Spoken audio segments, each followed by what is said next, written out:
లలిత భక్తి ఛానల్ అందరికీ నమస్కారము.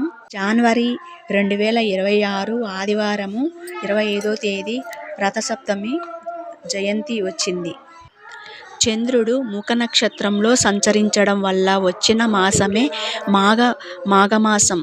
ఉత్తరాయణ పుణ్యకాలంలో ప్రారంభమయ్యేది మాఘమాసం. తెలుగు సంవత్సరంలో 11వ నెల. ఈ సమయం కాలంలో సూర్యకిరణాలు ప్రత్యక్షమై కోణంలో భూమిని చేరతాయి. అందుకే నదిలోనూ సముద్రంలోనూ మాఘస్నానం ఆచరించి సూర్యభగవానుడికి ఆర్ఘ్యం సమర్పిస్తే ఆయు ఆరోగ్యాలు ప్రార్థించినట్టే, పాపాలు తొలగిపోతాయి.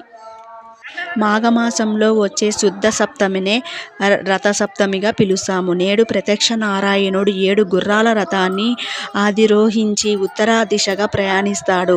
ఈరోజు తెల్లవారుజామునే నిద్రలేచి 7 జిల్లేడు ఆకులతో సూర్యమంత్రాలు జపిస్తూ స్నానమాచరించాలి.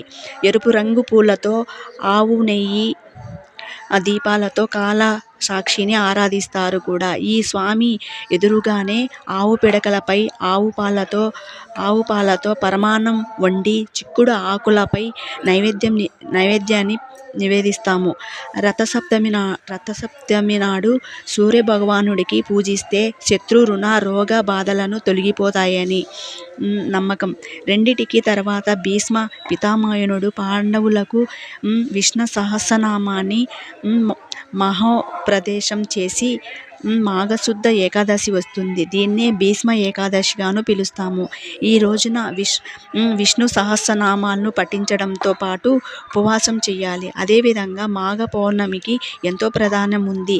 మాఘమాసంలో వ్యవహరించే దేవతలు భూమిపై వచ్చి గంగా స్నానం చేశారంట. అందుకే ఈ మాఘమాసంలో కనీసం ఒక రోజైనా నది లేదా సముద్ర స్నానం చేయాలంటారు. మాఘమాసంలో సముద్రం స్నానం ఆచరిస్తే సకల నదుల్లో స్నానం చేసినట్టు ఫలితం ఉంటుంది. మాఘమాసంలో